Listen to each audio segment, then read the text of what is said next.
कुंज विहारी गोपीजन वल्लभा गिरिवरधारी जय गोपीजन वल्लभा गिरिवरधारी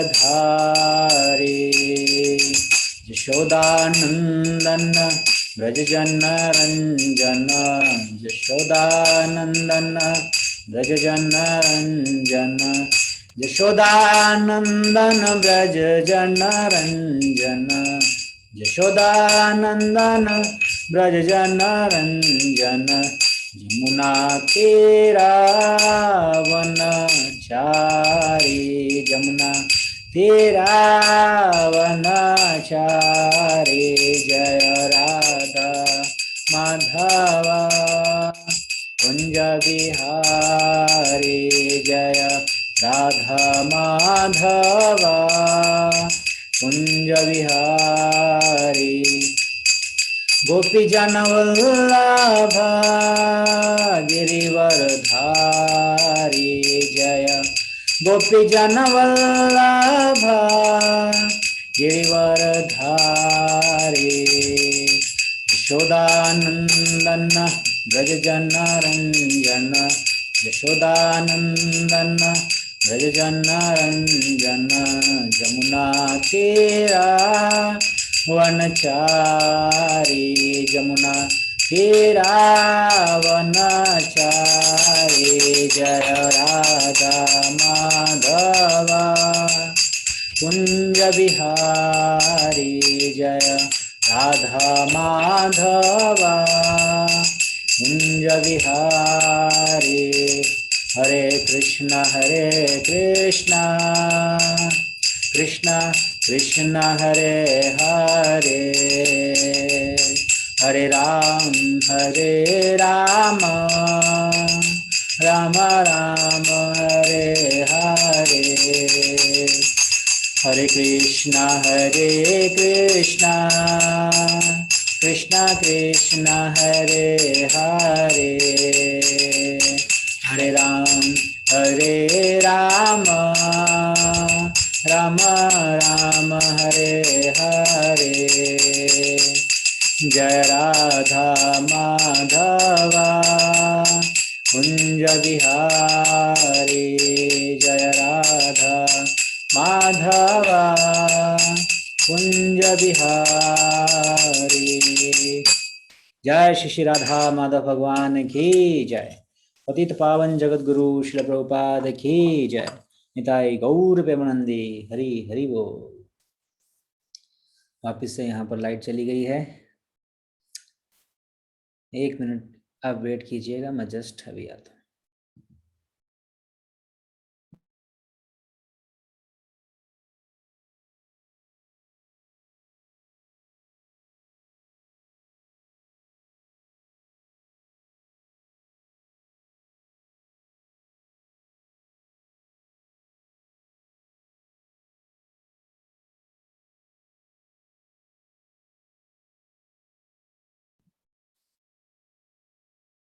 हरे कृष्णा।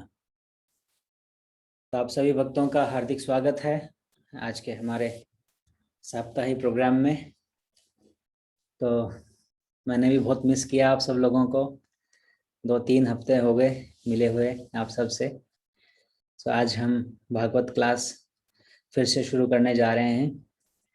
लास्ट टाइम तो हमारा इंट्रोडक्शन हुआ था, तो आज हम जो एक्चुअल भागवत क्लास है उसको हम शुरू करेंगे।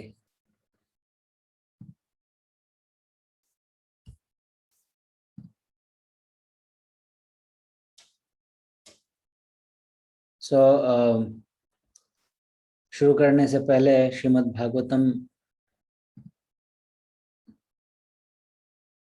शुरू करने से पहले हमें जो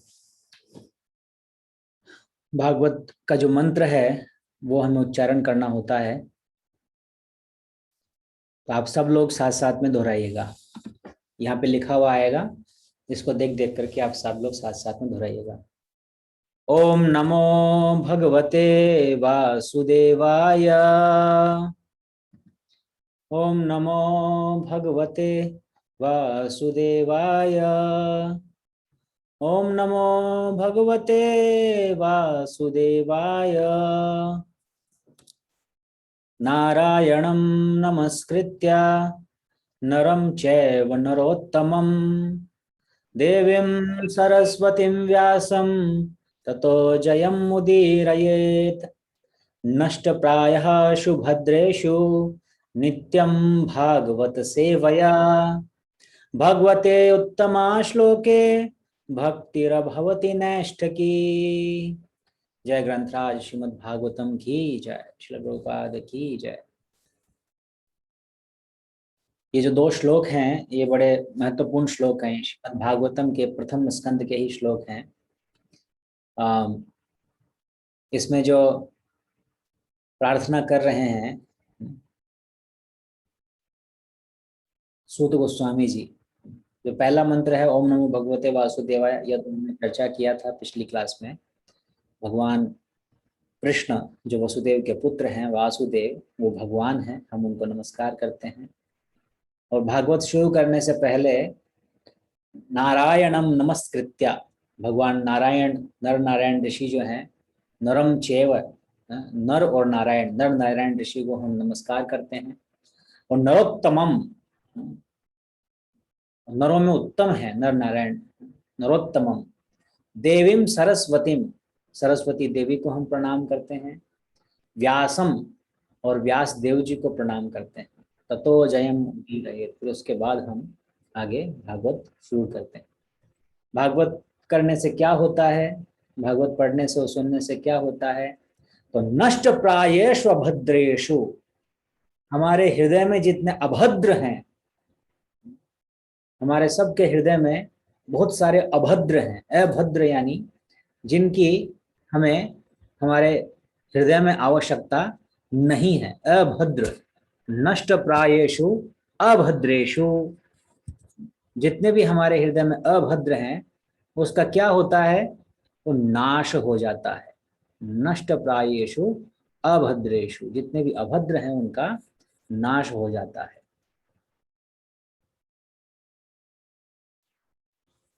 नित्यम भागवत सेवया, नित्य भागवत की सेवा करने से, जब हम नित्य भागवत की सेवा करते हैं यानी भागवत का श्रवण करते हैं, तो उससे हमारे हृदय में जितने भी अभद्र हैं वो सबका नाश हो जाता है। प्रायेषु, almost completely destroyed by regularly hearing Shrimad Bhagavatam. Regularly Bhagavat सुनने से ऑलमोस्ट जितने हमारे हृदय में अभद्र हैं वो कंप्लीटली डिस्ट्रॉय हो जाते हैं। और क्या होता है? भगवती उत्तम श्लोके, उत्तम श्लोक, भगवान का एक नाम है उत्तम श्लोक, क्योंकि जिनका गुणगान चुनिंदा शब्दों में, उत्तम शब्दों में किया जाता है। उत्तम श्लोक, भगवती उत्तम श्लोके भक्तिरभवती नैष्ठकी। उनकी जो भक्ति है, भगवान वासुदेव की जो भक्ति है, वो निष्ठा पूर्वक हमारे हृदय में स्थित हो जाती है। भक्तिरभवती नैष्ठकी। श्रीमद् भागवतम का श्रवण करने से, नित्य भागवत का श्रवण करने से, सेवा करने से, एक्चुअली भागवत को सुनना भागवत की सेवा है। तो यहाँ दोनों अर्थ निकलते हैं। भागवत जो व्यक्ति भागवत है उनकी सेवा करना, गुरुदेव हैं, हमारे गुरु हैं, श्रील प्रभुपाद हैं, उनकी सेवा करना। और श्रीमद् भागवत है उसका निरंतर श्रवण करना। ये करने से हमारे हृदय में अभद्र जो है उनका नाश होता है और भगवान की दिव्य प्रेमा भक्ति हमारे हृदय में निष्ठा पूर्वक, दृढ़ता पूर्वक स्थापित हो जाती है।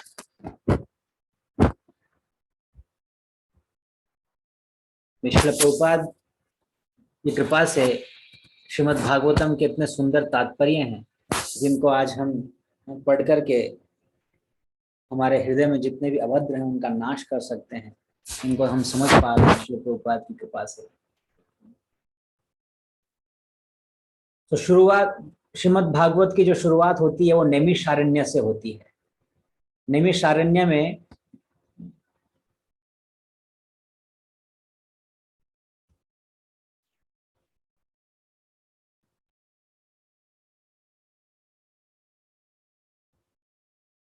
नैमिषारण्य में लगभग 5000 वर्ष पूर्व भगवान श्री कृष्ण को भगवान श्री कृष्ण को इस धरती से गए हुए, अप्रकट हुए कुछ ही साल बीते थे। भगवान श्री कृष्ण के जाते ही इस धरती पर पाप फिर से बढ़ने लग गए। तो ऋषि महात्मा और सब लोग जो है नैमिषारण्य में एकत्र हुए शौनक ऋषि की अगुवाई में। शौनक ऋषि बड़े महान ऋषि थे। शौनक ऋषि की अगुवाई में विशाल यज्ञ करने के लिए नैमिषारण्य में बहुत सारे ऋषिगण, हजारों लाखों ऋषिगण एकत्रित हुए।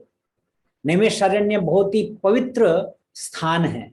ये माना जाता है कि जब सृष्टि का आरंभ हुआ था उस समय पूरे ब्रह्मांड को नापने के लिए ब्रह्मा जी ने नैमिषारण्य को धुरी बनाया था, केंद्र बिंदु बनाया था, और इससे जो है पूरे ब्रह्मांड की वहां से दूरी उन्होंने नापी थी। ये जो है नैमिषारण्य का बड़ा औचित्य है। शास्त्रों में कई जगह पे नैमिषारण्य को बहुत ही पवित्र बताया गया है। पवित्र स्थल है नैमिषारण्य में। तो जो साधु संत होते हैं, जो साधु संत थे, शौनक आदि ऋषि, वो सब लोग आगे भविष्य में कलयुग में जो जन्म लेने वाले मनुष्य हैं उनके प्रति बड़े चिंतित थे। जो महात्मा होते हैं वो त्रिकालज्ञ होते हैं। वो भूत, भविष्य और वर्तमान, इन तीनों के विषय में उनको सर्व ज्ञान होता है कि आगे क्या होने वाला है, पहले क्या हो चुका है और अभी कहाँ पर क्या चल रहा है। जो महान ऋषि हैं वो सब कुछ जानते हैं। तो शौनक आदि ऋषि वो बड़े चिंतित थे कलयुग के लोगों की स्थिति को देख करके। तो कलयुग के लोगों को बचाने के लिए, उनका उद्धार करने के लिए, उनके कल्याण के लिए उन्होंने नैमिषारण्य को चुना, क्योंकि वे जानते थे कि जब यज्ञ होगा तो यज्ञ करने से आसुरिक लोगों की शक्ति क्षीण होती है और जो पुण्यात्मा है उनकी शक्तियां बढ़ती हैं। और वो ये भी जानते थे कि कलयुग में केवल एक ही यज्ञ की संस्तुति की गई है, और वो यज्ञ क्या है? संकीर्तन। कलौ तद हरि कीर्तनम यज्ञ संकीर्तन प्राय यजंती ही सुमेधसा। तो संकीर्तन यज्ञ जो है वो कलयुग का सबसे महानतम यज्ञ है। तो भगवान हरि के पवित्र नामों का कीर्तन, उनकी महिमाओं का गुणगान, उनका श्रवण, यही जो है सबसे बड़ा यज्ञ है। तो इसी यज्ञ को पूरा करने के लिए 1000 वर्ष तक कथा श्रवण करने के लिए कटिबद्ध होकर के ये सारे महात्मा वहां पर एकत्रित हुए नैमिषारण्य में। एक दिन सुबह सुबह अपनी प्रातःकालीन क्रियाओं से निवृत्त होने के बाद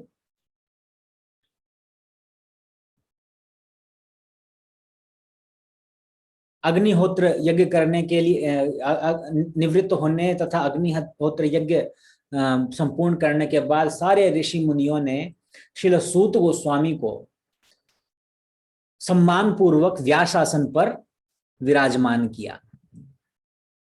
सूत गोस्वामी जो कि रोमहर्षण के पुत्र हैं,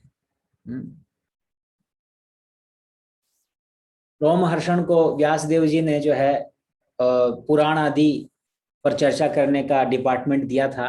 तो पुराणों में बड़े एक्सपर्ट थे सूत गोस्वामी। तो सूत गोस्वामी उस सभा में, शौनक आदि ऋषियों की सभा में सबसे सीनियर मोस्ट थे और सबसे गुणवान थे, ज्ञानवान थे। इसलिए सब लोगों ने मिलकर के एक साथ सूत गोस्वामी को जो है व्यास आसन पर विराजमान किया और उनसे सारे ऋषियों ने मिलकर के 6 प्रश्न किए।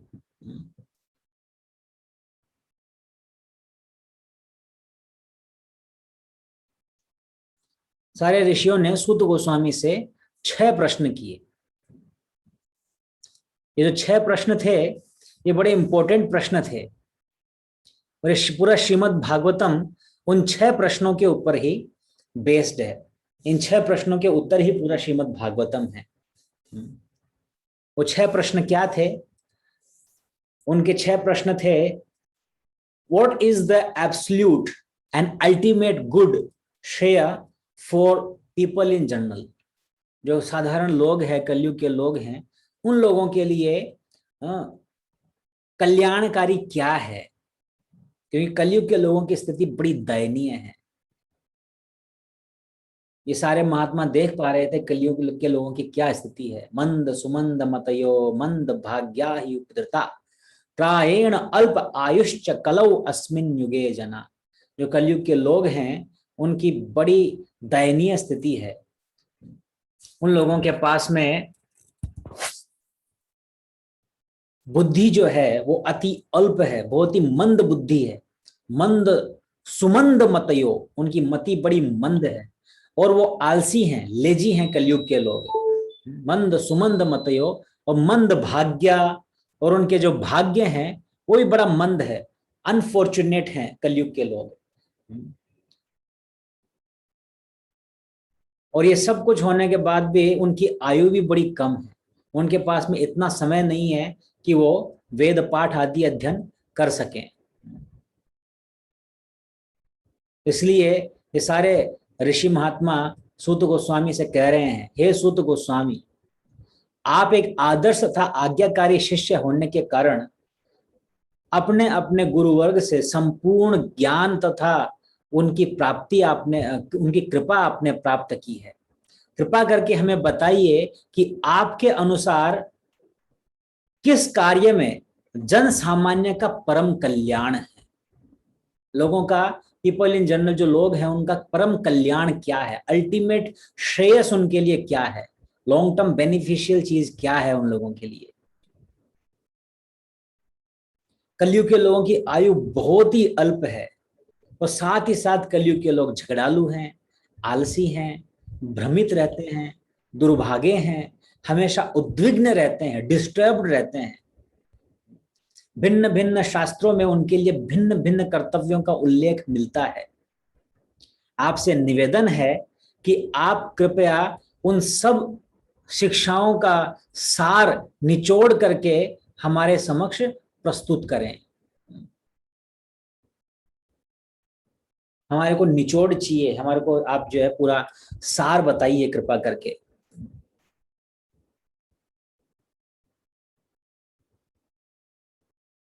इससे समस्त जगत का परम कल्याण होगा और उनके हृदय पूरी तरह से संतुष्ट हो जाएंगे। तो सारे लोगों के कल्याण के लिए, जन कल्याण के लिए आपसे निवेदन है कि आप ये जो है बताइए कि लोगों का कल्याण किस में है। हे सूत गोस्वामी, आप जानते हैं कि इस उद्देश्य की पूर्ति के लिए स्वयं भगवान श्री कृष्ण ने देवकी के गर्भ से जन्म लिया और एक मनुष्य का रूप लेकर इस धरती पर लीलाएं की। भगवान जो है जन कल्याण करने के लिए भगवान खुद आए यहाँ पर पर्सनली, देवकी माता के गर्भ में आए और फिर यहाँ पर जो है उन्होंने इतनी सारी लीलाएं की, इतनी मधुर मधुर लीलाएं की।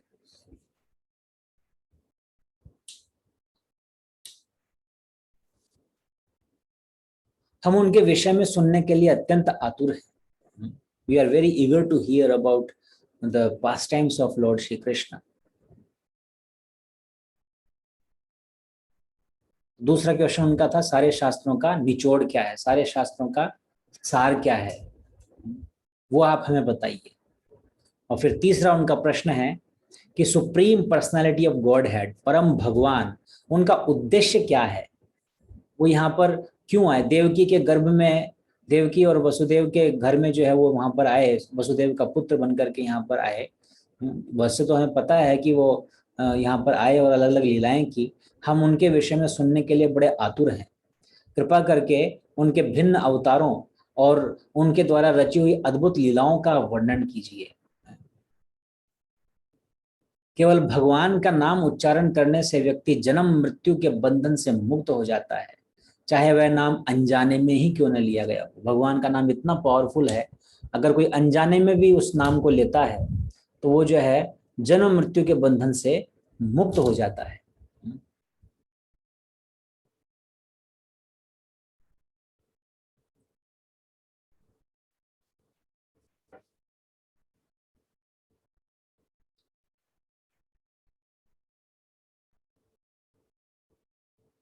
इसलिए नारद मुनि जैसे जो महान भक्त हैं वो सदैव भगवान के नामों का तथा उनकी महिमाओं का गुणगान करते रहते हैं। ऐसे शुद्ध भक्तों के दर्शन मात्र से व्यक्ति पवित्र हो जाता है, जबकि गंगा में तो बार बार स्नान करने के बाद व्यक्ति पवित्र होता है, लेकिन महात्माओं के तो दर्शन करने मात्र से व्यक्ति परम पवित्र हो जाता है।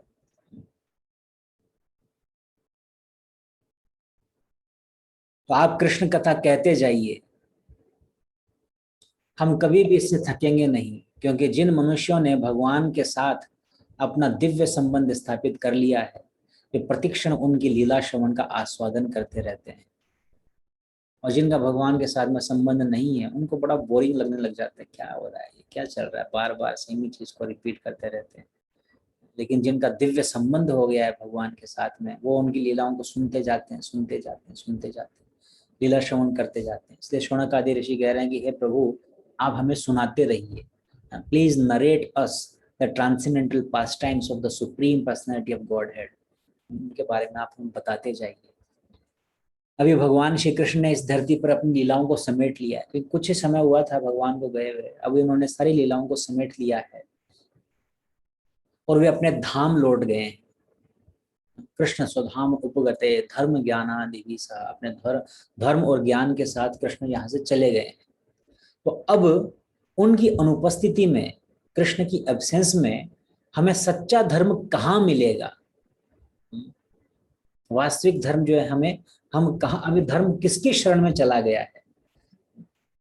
हम पूर्ववर्ती आचार्यों द्वारा प्रदान की गई इन सब शिक्षाओं को सुनने के लिए उत्सुक हैं, क्योंकि ऐसा श्रवण कीर्तन सदैव लाभकारी होता है। ऐसा कौन सा मनुष्य होगा जो इस पतित कलयुग के दुर्गुणों से तो मुक्त होना चाहता है, परंतु परम भगवान की महिमाओं को सुनने का इच्छुक नहीं है।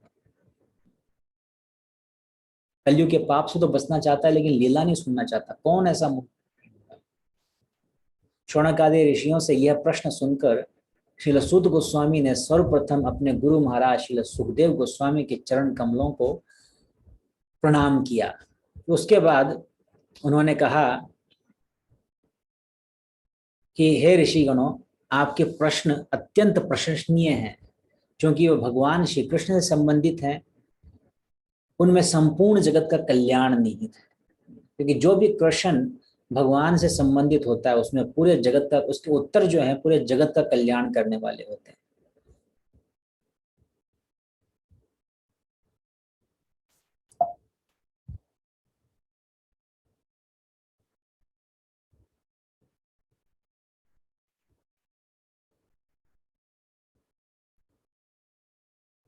भगवान श्री कृष्ण की लीला मानव जाति का, भगवान श्री कृष्ण की लीला को सुनना, उनके जो है दिव्य कार्यकलापों को सुनना पूरे मानव जाति का धर्म है और उनका सर्वोच्च कर्तव्य है। सवै पुंसाम परो धर्मो यथो भक्ति अधोक्षजे। भगवान की भक्ति करना, उनका श्रवण करना, कीर्तन करना, यही जो है सबका परम धर्म है। परंतु ऐसी भक्ति जो है वो बिना किसी हेतु के होनी चाहिए, बिना किसी भौतिक इच्छा के होनी चाहिए और निरंतर होनी चाहिए, लगातार होनी चाहिए, अप्रतिहता, अहेतु की अप्रतिहता। यह ना आत्मा सु प्रसिद्धति। इस प्रकार की सेवा से आत्मा को पूर्ण संतुष्टि प्राप्त होती है। भक्ति योग में किए गए कार्य स्वयं में पूर्ण होते हैं, इसलिए भक्ति योगी स्वतः ही पूर्ण ज्ञान तथा भौतिक संसार से वैराग्य अर्जित कर लेता है। ज्ञानम च यद अहेतुकम। भगवान की भक्ति करने से ज्ञान और वैराग्य स्वतः जो है भक्त के अंदर डेवलप होने लग जाता है। हम चाहे कितना ही उद्यम कर लें, प्रयास कर लें, परंतु हमारे हृदय में भगवान के प्रति आकर्षण अगर उत्पन्न नहीं होता है, उनकी कथाओं को सुनने के प्रति आकर्षण उत्पन्न नहीं होता है, तो सब यूजलेस है। स्वानुष्ठितस्य धर्मस्य संसिद्धि हरितोषणम। हरि को तुष्ट करना चाहिए। अगर हरि तुष्ट नहीं हो रहे हैं तो सब जो है श्रम एव ही केवलम, केवल जो है व्यथा श्रम है। मूल्यवान मनुष्य जीवन आत्म साक्षात्कार के लिए मिला है, भोग करने के लिए नहीं मिला। हमें इसका उपयोग कभी भी भौतिक धन संपत्ति एकत्र करने के लिए नहीं करना चाहिए। और इस जीवन में यदि हम कोई आर्थिक लाभ अर्जित कर भी लें तो उनका प्रयोग भगवान की सेवा के लिए होना चाहिए, न कि अपने इंद्रिय भोग के लिए। बड़ा सुंदर उपदेश यहाँ पर सूत गोस्वामी देते हैं कि ये जो उपदेश, ये जो अगर हमें पहली बात तो भौतिक लाभ के लिए ज्यादा प्रयास करना ही नहीं चाहिए, और अगर हमारे पास में भौतिक संपत्ति या लाभ है तो उसको भी जो है भगवान की सेवा में नियुक्त करना चाहिए। यही परम कर्तव्य है। कि भगवान परम सत्य है। वैसे तो जो है परम सत्य एक ही है, लेकिन फिर भी अलग अलग आध्यात्मवादी अलग अलग रूप में, अलग अलग स्तरों में जो है भगवान की सेवा करते हैं। कोई भगवान को जो है निराकार ब्रह्म के रूप में देखता है, कोई जो है कण कण में व्याप्त परमात्मा के रूप में देखता है, तो कोई परम सुंदर सर्वगुण संपन्न भगवान के रूप में उनको देखता है। ब्रह्मेति परमात्मेति भगवान इति शब्द थे, इन तीन भिन्न रूपों में जो है लोग भगवान को देखते हैं। शास्त्रों में इन तीनों स्तरों का उल्लेख मिलता है। जीवन का सर्वोच्च लक्ष्य है परम भगवान को प्रसन्न करना। इसलिए किसी भी बुद्धिमान व्यक्ति को चाहिए कि वह एक अविचल भाव से, अविचल मन से सतत उनके बारे में श्रवण करें, अनइंटरप्टेड जो है भगवान के विषय में श्रवण करें, उनका गुणगान करें, उनका स्मरण करें और उनकी पूजा करें। भगवान श्री कृष्ण के निरंतर स्मरण रूपी तलवार से भक्त कर्म बंधन की जटिल गांठ को काट देते हैं। भिद्यते हृदय ग्रंथि छिद्यते सर्व संशया। फिर ऐसा कौन बुद्धिमान मनुष्य होगा जो है वो इन कथाओं को नहीं सुनना चाहे। कोई भी बुद्धिमान होगा इन कथाओं को सुनना चाहे, क्योंकि भगवान की कथाओं को सुनने से हमारी हृदय ग्रंथि, जो हार्ट नोट है, वो कट जाती है। शुद्ध भक्तों की सेवा करने से व्यक्ति के हृदय में श्री कृष्ण के विषय में सुनने की उत्कंठा जन्म लेती है। कोई कह सकता है कि ठीक है कृष्ण के विषय में सुनेंगे तो ये कट जाएगी, लेकिन कृष्ण के विषय में सुनने की उत्कंठा ही नहीं होती है, इच्छा ही नहीं होती। उत्कंठा कैसे होगी? तो सूत गोस्वामी आगे बताते हैं, भक्तों की सेवा करने से, जो शुद्ध भक्त हैं, जो वास्तव में सारे भौतिक इच्छाओं से फ्री हैं, सताम पूरी तरह से कंप्लीटली प्योर है, सताम प्रसंगान मम वीर्य संवितो भवंति हृतकर्ण रसायन कथा तज्जोषणा हिया सुपवर्ग वर्तमनी श्रद्धा क्रमे भक्ति उरुप क्रमश्यति। तो सताम जो पूरी तरह से कंप्लीटली क्लीन है, प्योर है, ऐसे जो शुद्ध भक्त हैं, जब उनका संग करते हैं, उनका एसोसिएशन करते हैं, उनकी सेवा करते हैं, तो सेवा करने से जो है भगवान के विषय में सुनने की उत्कंठा हमारे हृदय में जन्म लेती है। और जब गंभीरता पूर्वक भक्त जो है श्रवण करने लगता है, उसके हृदय में विराजमान परमात्मा उसकी समस्त भौतिक वासनाओं को धो डालते हैं। जितनी भी वासनाएं हमारे हृदय में है, उन सब का भगवान जो है क्लीन कर देते हैं। विदुनोति सुहृद सताम श्रमताम सुकथा कृष्णा पुण्य श्रवण कीर्तना हृदयंतस्तो ही अभद्राणी विदुनोति सुहृद सताम। भगवान खुद ही, ऐसा नहीं कि सफाई करने के लिए हमें अंदर से जाकर के झाड़ू पोछा लगाना पड़ेगा ना, भगवान खुद अंदर परमात्मा रूप में विराजमान है, वो स्वयं हमारे हृदय में जितनी गंदगी है उसको धो देते हैं, उसको साफ कर देते हैं। जब कृष्ण की भक्ति करते हैं तो उस भक्ति रूपी जो भक्ति में जो स्मरण करते हैं भगवान का, वो स्मरण रूपी तलवार तो हमारे भौतिक बंधनों को काट देती है, कर्म बंधनों को काट देती है। और ध्यान पूर्वक जब कथा सुनते हैं, शुद्ध भक्तों की सेवा में सेवा करके जब हमारे को उत्कंठा जन्म लेती है कृष्ण कथा सुनने की, तो उससे जो परमात्मा हृदय में विराजमान है वो सारी भौतिक वासनाओं को धो डालता है। इसलिए कृष्ण कथा के श्रवण को सर्वोच्च पुण्य कार्य स्वीकार किया गया। सबसे बड़ा अगर कोई पुण्य है तो वह है कृष्ण कथा सुनना। श्रवणताम सुकथा कृष्णा पुण्य श्रवण कीर्तन, कृष्ण के विषय में श्रवण और कीर्तन, यही सबसे बड़ा पुण्य कार्य है। जब हृदय में व्याप्त समस्त अनर्थ और अभद्र नष्ट हो जाते हैं, अब सारे जितने भी अभद्र और अनर्थ हमारे हृदय में है, जब वो सारे के सारे नष्ट हो जाते हैं, तो उससे क्या होता है?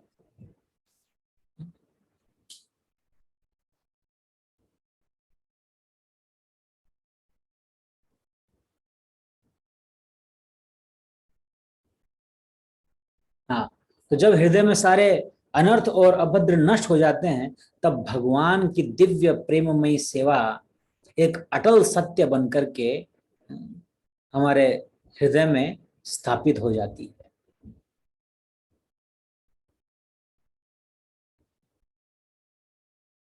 भक्तिरभवती निष्ठ की, निष्ठा पूर्वक हमारे हृदय में भगवान की भक्ति स्थापित हो जाती है। जब सारे के सारे अभद्र हमारे हृदय में खत्म हो जाते हैं, उस समय तदा, जब हृदय में अभद्र नष्ट हो जाते हैं तब क्या होता है, तदा रजस्तमो भावा काम लोभा दयाश्चय। उस समय काम और लोभ जैसे रजो और तमोगुण के प्रभाव हृदय से निकल जाते हैं। अभी अगर हम देखें तो हमारे जीवन में ज्यादातर हम सब लोग रजोगुण और तमोगुण के द्वारा प्रभावित हैं। सत्वगुण तो कभी कभी जीवन में आता है, मोस्टली हम रजोगुण और तमोगुण के अंदर रहते हैं।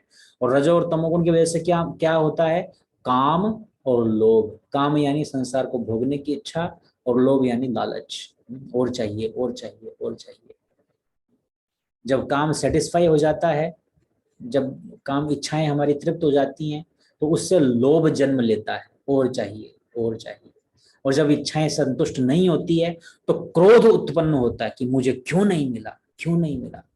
तो ये जो काम है, ये काम ही वास्तव में लोभ और क्रोध का कारण है। इसलिए काम रूपी शत्रु को मार देना चाहिए। गीता में भी भगवान यही बताते हैं, काम एष क्रोध एष रजोगुण समुद्भवा महाशनो महापापमा शत्रुवत प्रेरणा। ये काम जो है यही कारण है क्रोध का और लोभ का, इसलिए ये सबसे बड़ा शत्रु है, इसको मार देना चाहिए। लेकिन यहाँ पर यह स्पष्ट होता है, जब श्री कृष्ण की कथा का श्रवण किया जाता है तो उस कथा श्रवण करने से हमारे हृदय में जो काम और लोभ रूपी जो शत्रु विराजमान है वो हृदय से निकल जाता है। कृष्ण कथा सुनने से व्यक्ति प्रसन्नता पूर्वक शुद्ध सतोगुण के स्तर पर स्थित हो जाता है।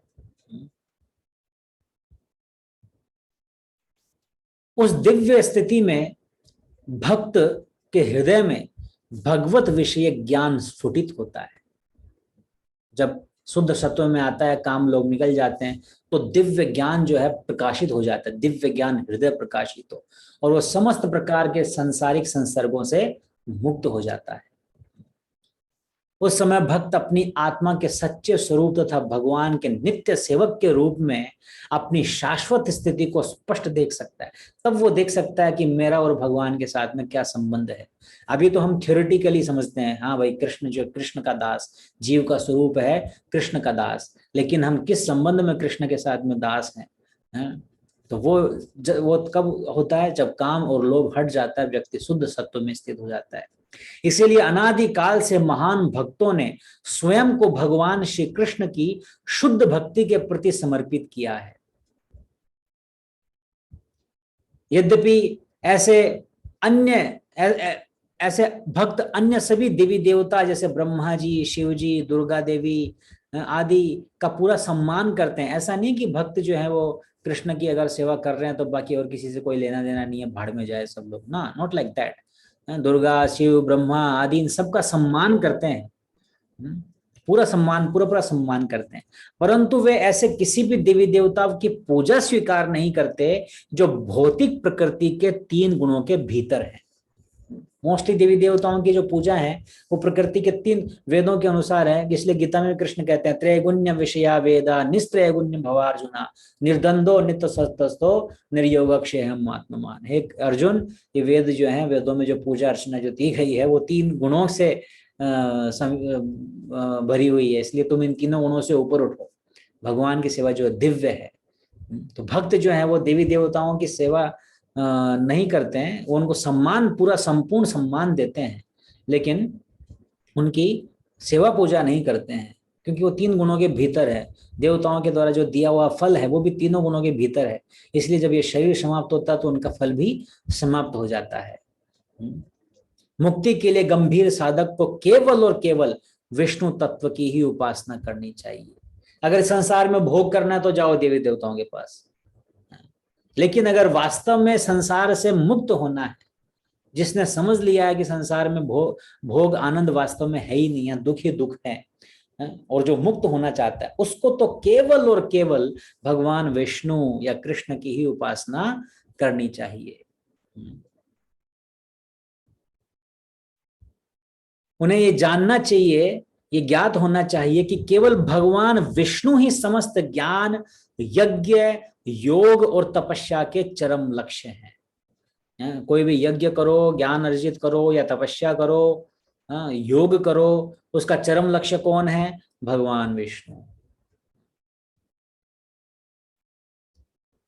इवन जितने अवतार हैं, जितने भी जो अवतार हैं, राम, वराह, नरसिंह, वामन,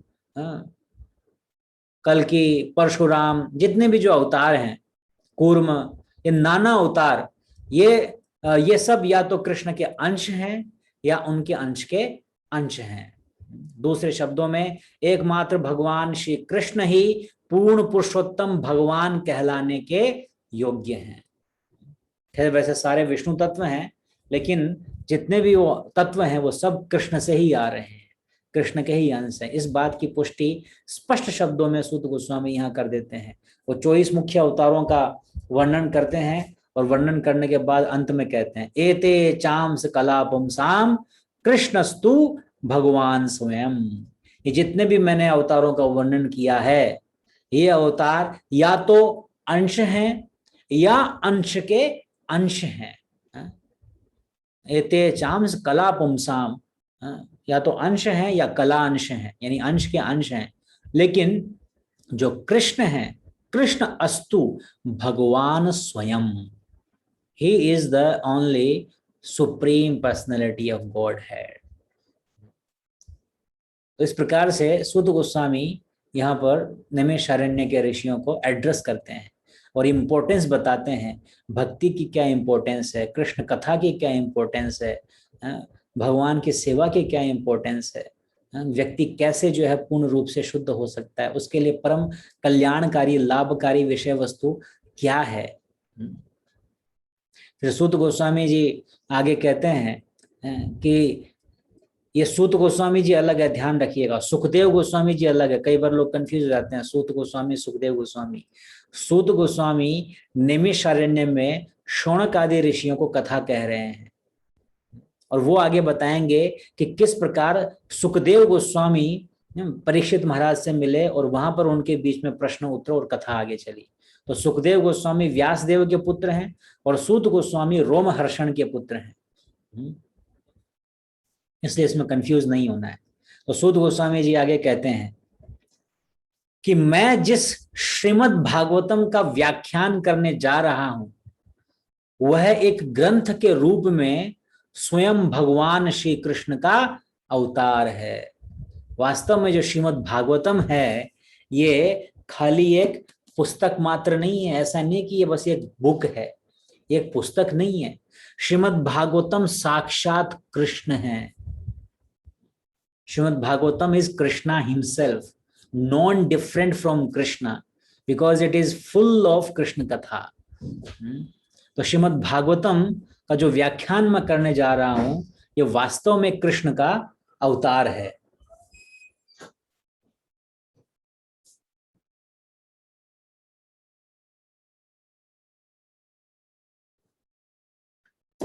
और इसकी रचना, ये स्वयं कृष्ण का अवतार, और इसकी रचना किसने की है? इसकी रचना स्वयं श्रील व्यासदेव ने की है। और वो व्यासदेव कौन है? वो व्यासदेव भी कृष्ण के ही अवतार हैं, कृष्ण के साहित्यिक अवतार, लिटरेरी इनकारनेशन। व्यासदेव ने समस्त वैदिक ग्रंथों और इतिहासों का सार निचोड़ श्रीमद् भागवतम के रूप में अपने पुत्र सुखदेव गोस्वामी को दिया।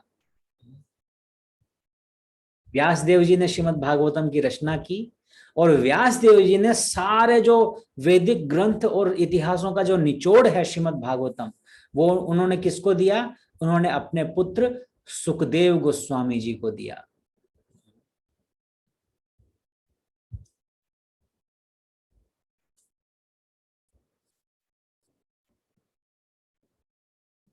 और इसके बाद सुखदेव गोस्वामी जी ने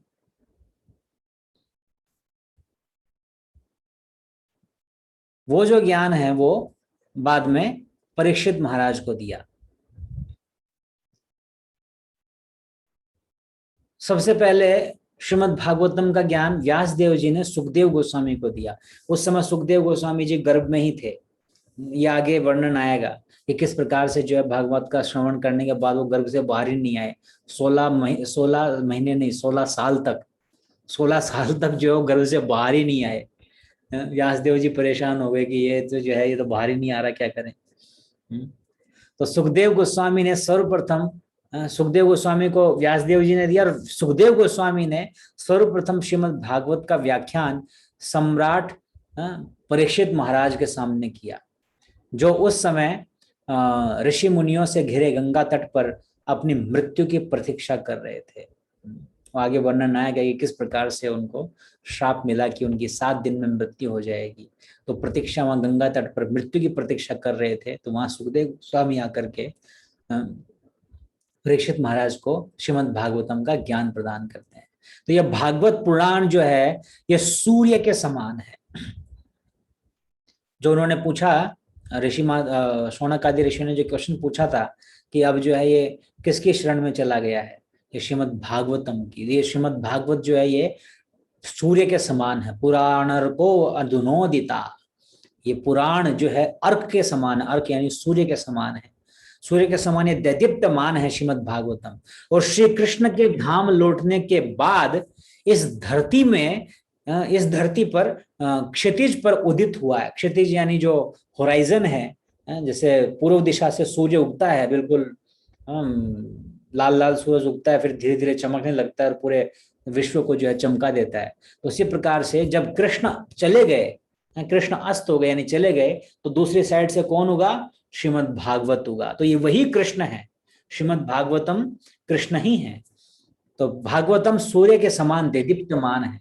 और श्री कृष्ण के अपने धाम लौट जाने के बाद, श्री कृष्ण के अपने धाम लौट जाने के बाद इस धरती के क्षितिज पर उदित हुआ है। कलयुग में तमोगुण के गहन अंधकार के कारण जो लोग अपनी दृष्टि खो बैठे हैं, वे इस अद्भुत ग्रंथ के माध्यम से प्रकाश प्राप्त करेंगे। टॉर्च लाइट के समान है श्रीमद् भागवतम। जैसे अगर कोई अंधेरा, जैसे अभी लाइट चली गई, यहाँ पर बिल्कुल अंधेरा हो गया, तो इस अंधेरे को जो है खत्म करने के लिए क्या चाहिए? इस अंधेरे को खत्म करने के लिए हमें टॉर्च लाइट चाहिए। तो उसी प्रकार से ये कलयुग जो है तमोगुण के अंधकार में जकड़ा हुआ है। चारों तरफ तमोगुण ही तमोगुण फैला हुआ है।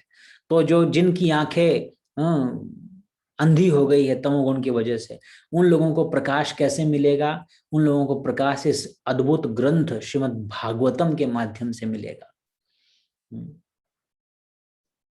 इसलिए ये सूर्य के समान है। तो श्रीमद् भागवतम के माध्यम से जो है व्यक्ति वास्तव में इस गहन अंधकार रूपी कलयुग से पार पा सकता है। तो सूत गोस्वामी जी आगे कहते हैं कि जब श्री सुखदेव गोस्वामी इस श्रीमद् भागवतम का व्याख्यान कर रहे थे परीक्षित महाराज को, उस समय मैं पूर्ण एकाग्रता से इसका श्रवण किया था और अपने पूजनीय गुरु महाराज के अनुग्रह से मैं इस दिव्य ग्रंथ के पूरे अर्थ को मैं आत्मसात कर सका। अब मैं तुम सब के सामने वही ज्ञान दोहराऊंगा जिसे मैंने उनसे सुना था और समझा था।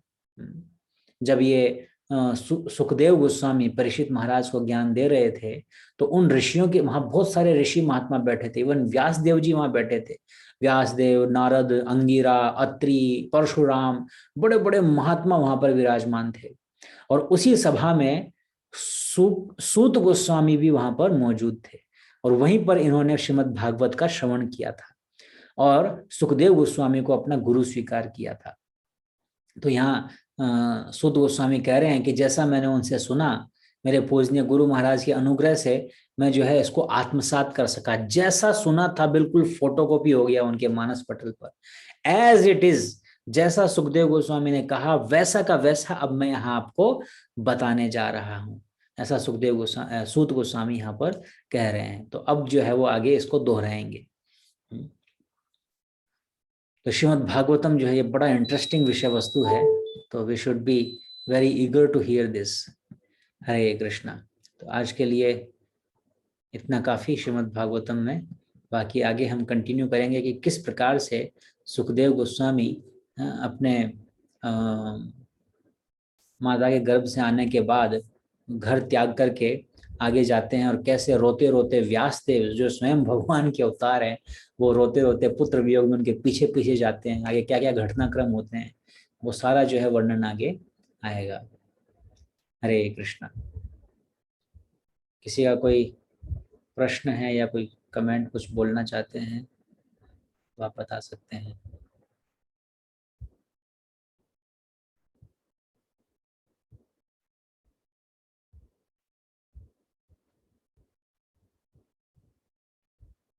ये शर्मा करके किसी का हैंड रेज हुआ है, आपका वीडियो भी ऑन कर लीजिएगा, अनम्यूट कीजिए शर्मा जी। हरे कृष्णा। सुषमा शर्मा। अच्छा, सुषमा शर्मा, ओनली शर्मा लिखा हुआ है। ओके, हरे कृष्णा माता जी, बोलिए। तो हाँ प्रभु जी, हम थोड़ा क्षमा चाहेंगे। हमने 3 प्रश्न तो लिख लिए थे 6 में से। ओके 3 प्रश्न पुनः बता दें। ओके, मैं वापस से स्क्रीन शेयर कर देता हूँ, आप जो है लिख सकते हैं, लिख लीजिए। नहीं, आपने हिंदी में बताए थे ना। अच्छा, हिंदी। मानवों के लिए अंतिम लक्ष्य क्या है? हाँ, हर जितने भी लोग हैं, कलयुग के लोग हैं, इनके लिए अल्टीमेट गुड क्या है, इनके लिए अल्टीमेट अच्छा क्या है, श्रेयस क्या है, सबसे भलाई का कार्य क्या है, परम कल्याण कार्य फिर क्या है। दूसरा प्रश्न था कि सारे शास्त्रों का निचोड़ हाँ जी सार क्या है।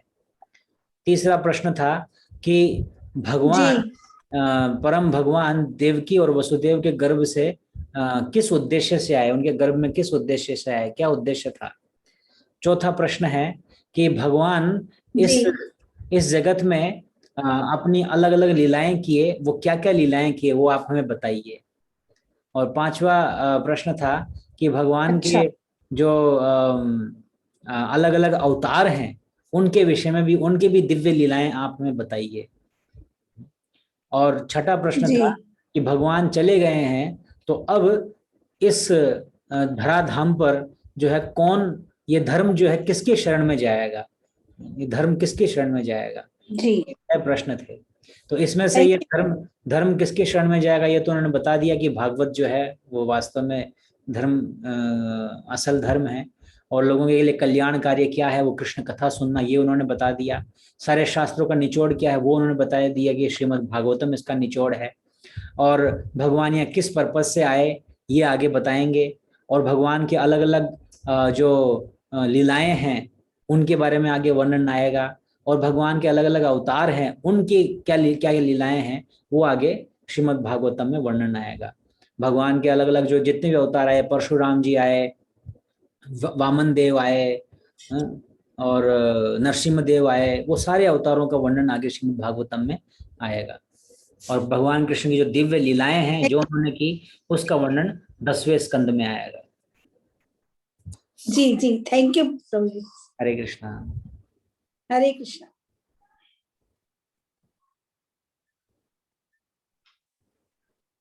किसी ने प्रश्न पूछा है और डायरेक्ट मैसेज आया है मेरे पास श्याम चतुर्वेदी जी का। प्रभु जी, नैमिष नामक स्थान कहाँ है? नैमिषारण्य अभी यहाँ पर अपने यूपी में है। नैमिषारण्य यूपी में है, और अभी आई थिंक उसका ये हरदोई के पास में है, नैमिषारण्य में। UP UP. हरदोई बस हाँ। हाँ, हरदोई के पास में जो है नैमिषारण्य है। हरे कृष्ण प्रभु जी, धन्यवाद, प्रणाम। हरे कृष्ण प्रभु जी, there is continuous notification sound coming with Bhagavat कथा। वो जब कोई लॉगिन करता है तो उसका साउंड आता है, नोटिफिकेशन साउंड। क्या सुखदेव गोस्वामी और सुखदेव एक हैं? हाँ, सुखदेव गोस्वामी को ही सुखदेव कहा जाता है, सुखदेव गोस्वामी उनका टाइटल है। ऑसम लेक्चर प्रभु जी, वंडरफुल सेशन प्रभु जी। प्रभु जी की जय हो। आपके श्रीमुख से भागवत सुनने के लिए साधुवाद। मेरे श्रीमुख से तो इतना कोई कल्याणकारी है नहीं, लेकिन भगवान के शुद्ध भक्तों से सुने। आप लोग आजकल तो बहुत सारे भक्त जो हैं यूट्यूब पर कथाएं करते हैं, ज़्यादा से ज़्यादा आप श्रवण करें। मेरे से अच्छे अच्छे एडवांस डिवोटीज हैं, मैं तो जस्ट एक छोटा सा हूँ, प्रयास कर रहा हूँ भक्ति में आगे बढ़ने का, आप लोगों की जैसे। और कोई किसी का प्रश्न? श्याम चतुर्वेदी जी का हैंड रेज हुआ है। हाँ श्याम चतुर्वेदी जी बोलिए। हरे कृष्णा, अनम्यूट कीजिए।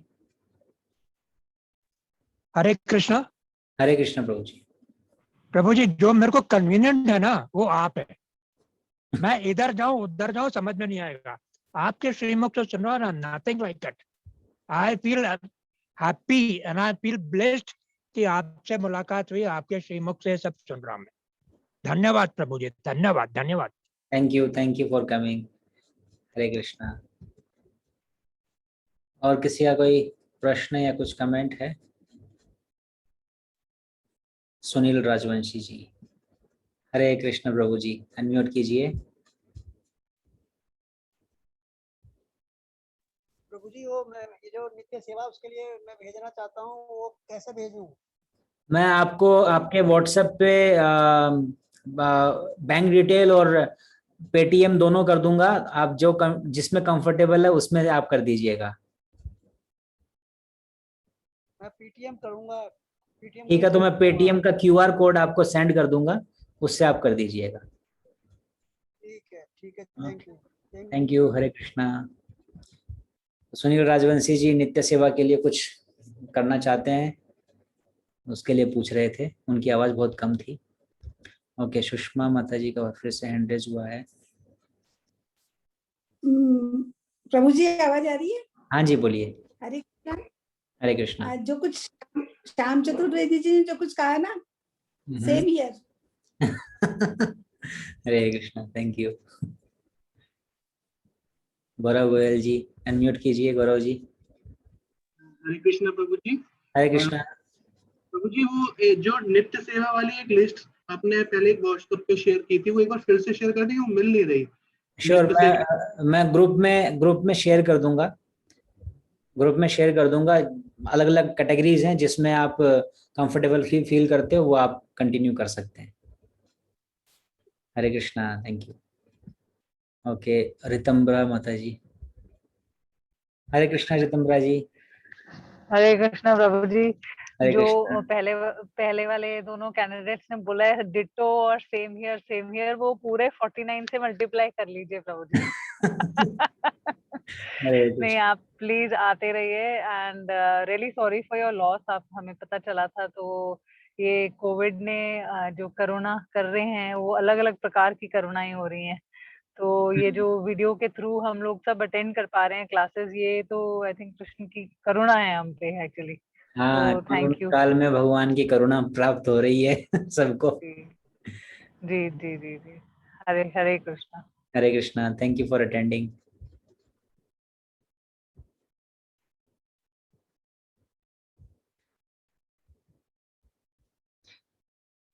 ओके, सो 8:30 हुआ है, अभी थोड़ा सा कीर्तन करेंगे और उसके बाद हम कथा समाप्त करेंगे। हरे कृष्णा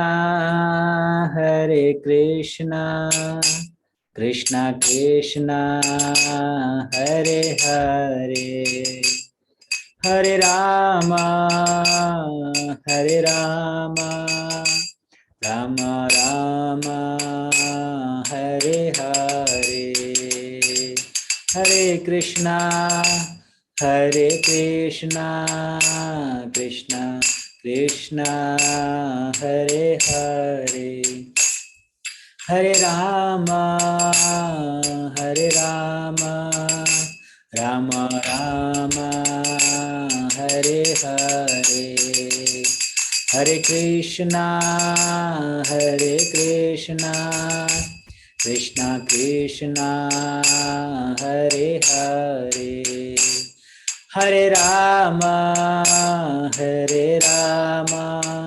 राम राम हरे हरे, हरे कृष्णा। एक चीज और बतानी थी आपको। आज दीपा जगतानी माता जी, जो काफी लंबे समय से हमारे साथ जुड़े हुए हैं, आज उनका जन्म दिवस भी है। तो भगवान से हम प्रार्थना करते हैं कि भगवान उनको सदैव अपने जो है सेवा में लगा करके रखें, उनका और उनके परिवार का कल्याण होता रहे। और आज थोड़ा सा कीर्तन उनके लिए भी हम करेंगे ताकि भगवान की और कृपा उनको प्राप्त हो। हरे कृष्णा। हरे कृष्णा कृष्णा कृष्णा हरे हरे, हरे राम राम राम हरे हरे, हरे कृष्णा कृष्णा कृष्णा हरे हरे, हरे राम राम राम हरे हरे, हरे कृष्णा कृष्णा कृष्णा हरे हरे, हरे राम राम राम हरे हरे, हरे कृष्णा कृष्णा कृष्णा हरे हरे, हरे राम राम राम हरे हरे, हरे कृष्णा कृष्णा कृष्णा हरे हरे, हरे राम राम राम हरे हरे, हरे कृष्णा कृष्णा कृष्णा हरे हरे, हरे राम राम राम हरे हरे,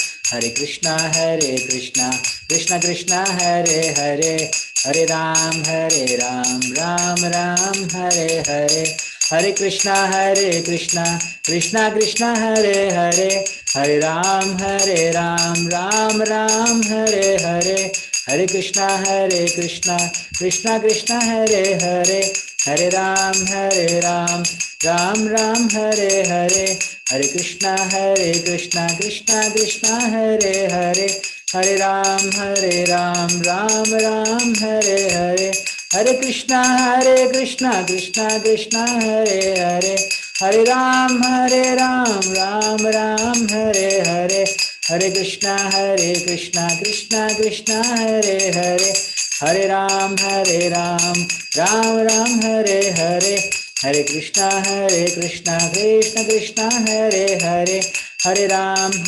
हरे, हरे राम राम राम हरे हरे, कृष्णा कृष्णा कृष्णा हरे हरे, हरे राम राम राम हरे हरे, हरे कृष्णा कृष्णा कृष्णा हरे हरे, हरे राम राम राम हरे हरे, हरिनाम संकीर्तन की जय, पतित पावन जगत गुरु श्रील प्रभुपाद की जय, निताय गौर प्रेमानंदी, हरि हरि बोल। तो एक इस तरह से कीर्तन आप सब लोग अपने घर में भी कर सकते हैं। सुबह शाम जब आप आरती करते हैं तो 2-5 घर पर लोग मिल करके, करताल नहीं है तो कोई बात नहीं, ताली से जो है बजा के कीर्तन कर सकते हैं। बहुत इजी और सिंपल है, सिंपल सी ट्यून है, प्रभुपाद ट्यून बोलते हैं हम इसको। प्रभुपाद जी बड़ा सिंपल गाते हैं, तो आप साथ साथ में जो इस तरह से घर पे भी आप कीर्तन कर सकते हैं। जितना ज़्यादा भगवान का नाम लेंगे, भगवान की कथा सुनेंगे, उतना ही हमारा हृदय शुद्ध होगा। नहीं तो जो है संसार में इतनी सारी कथाएं चलती हैं, व्हाट्सएप पे आजकल तो जो पूरा कचरा आता रहता है, उस कचरे में जितना हम मुंह मारते रहेंगे उतना ही हमारी चेतना और ज़्यादा बेकार होती रहेगी। तो इसलिए अपने को ज़्यादा से ज़्यादा कृष्ण कथा सुननी है, भक्तों का संग करना है, कीर्तन करना है, नाम जप करना है और अपने हृदय को शुद्ध करना है। Thank you very much. अच्छा प्रभु जी कुछ कमेंट्स पढ़ें क्या? दीपा माता जी का 1 मिनट हैंड रेज हुआ है। हाँ जी। हरे कृष्ण माता जी। हरे कृष्ण प्रभु जी, धन्यवाद, प्रणाम। धन्यवाद माता जी। आप अपना वीडियो ऑन करके दर्शन भी करा दीजिए सब भक्तों को। आप आज की बर्थडे गर्ल हैं, सब लोग आपको देख पाए।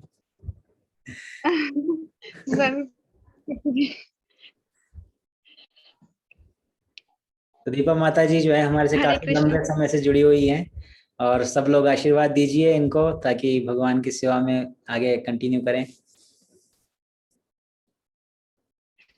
प्रभु जी थैंक यू सो मच, धन्यवाद प्रणाम प्रभु जी। बस आपसे आपका आशीर्वाद चाहिए प्रभुपाद के मिशन को और ऊंचाइयों तक और सफल बनाने के लिए, प्रीचिंग में और आगे बढ़े। बस आपका आशीर्वाद चाहिए सदा के लिए। श्रील प्रभुपाद जी का आप आशीर्वाद वैष्णव है। का आशीर्वाद रहेगा तो सब। आप सिंसियर भक्त हैं, सिंसियर भक्तों के ऊपर हमेशा आशीर्वाद रहता है भगवान का और उनके भक्तों का। हरे कृष्णा। हरे कृष्ण प्रभु जी, थैंक यू सो मच प्रभु जी, वंस अगेन धन्यवाद प्रणाम। बस Jaipur ISKCON is our heart and soul and heart and everything.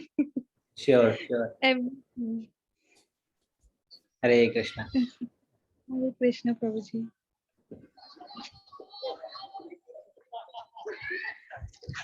हरे कृष्ण प्रभु जी। हरे कृष्णा। प्रभु जी मैं कुछ कमेंट्स पढ़ लेता हूँ। हाँ जी। तो सबसे पहले शुरू से उन्होंने कहा है, दीपा माता जी ने कहा है thanks a lot Prabhu ji for awesome session. Sunita Mata ji ने कहा है ऑसम सेशन प्रभु जी। नीलम माता जी ने कहा है thanks Prabhu ji for awesome session and such blissful कीर्तन।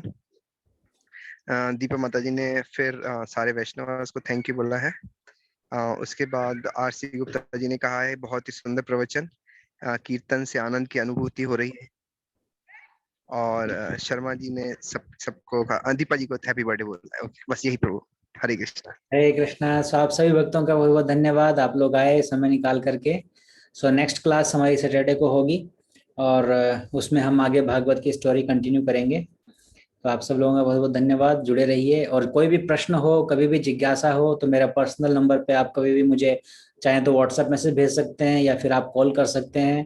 आपकी जो भी स्पिरिचुअल आध्यात्मिक जितनी हेल्प कर सकता हूँ मैं उतनी करने का प्रयास करूंगा। Hare Krishna. Thank you very much.